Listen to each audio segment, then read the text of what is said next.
Neither a borrower nor a lender be. For loan oft loses both itself and friend.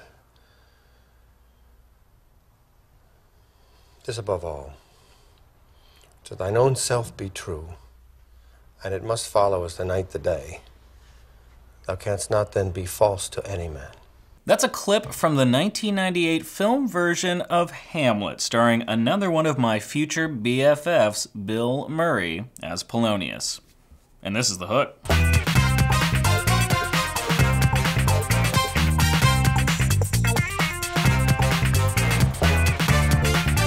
Hey everybody, I'm Andrew Rausch, and I love the University of Texas so much that I wrote a play in 5 acts about it. You guys, yeah, you want to hear it. Okay, here we go.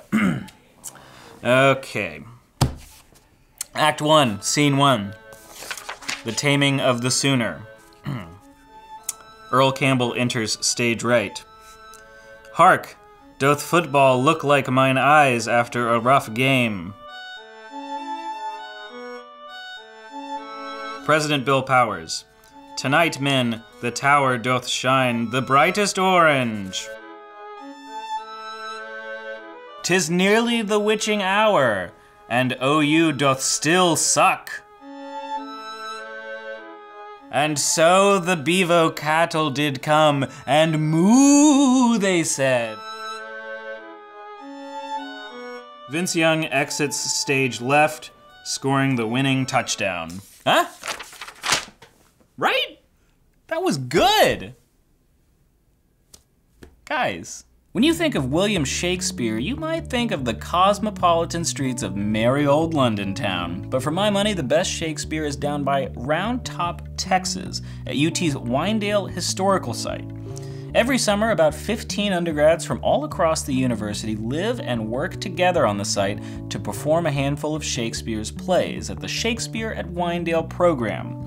And you can even watch those shows in a converted 19th century barn on site. This summer marks its 44th season, and instead of reading the entire history of the program, we got the Cliff's Notes version from its director. Tell us about the Bard, my friend. I got my very first introduction to Shakespeare when I was 10 years old. In one of the first years of the program, my parents brought me out here to see Much Ado About Nothing in the barn. Zounds! I did 2 summers in the program as a student, which were transformative for me and led me to go on and study Shakespeare and become a professor and eventually come back to direct the program. Students not only analyze and perform the text, they do just about everything to put the show on, from running lighting and sound to making their own costumes. The sort of rigors of the program, the close collaborative aspect of it, and then the richness of the Shakespearean material, all of those combined to make it, I think, a pretty important experience for most of the students who go through it. And what do you students think? It was so transformative for me because someone like me interested in philosophy and history and language and lots of different things, you get to study all of these things from the angle of performance. So Julius Caesar's a play engaged with all sorts of political lenses and philosophy and frameworks of justice and things like that, and you get to sit around and talk about those things and act them out, which from a learning perspective is just sort of like the best version of that you can imagine. Sounds awesome. By the way, killer facial hair. Anyone else with cool facial hair want to weigh in? There's not a lot of opportunities like this anywhere else in the country, and I think UT offers this because UT is one of the best in the country. And I think there are programs like this that can be applied to a lot of different fields with the same kind of intensity, the same kind of identity that the program has, and I think that's really awesome. It's so full of awesome, in fact, that alums are still coming back. I look back on it as second to my parents as the most transformative thing in my life. Transformative indeed.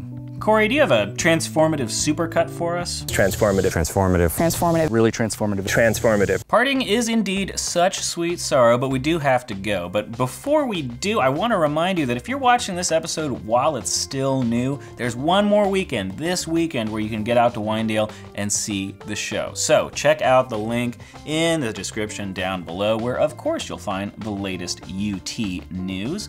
We see how UT stacks up for student health services. We find out why there's a mysterious Hook 'em Horns sign in a new Aggie football facility, and you can share with us your favorite things about the Longhorn life.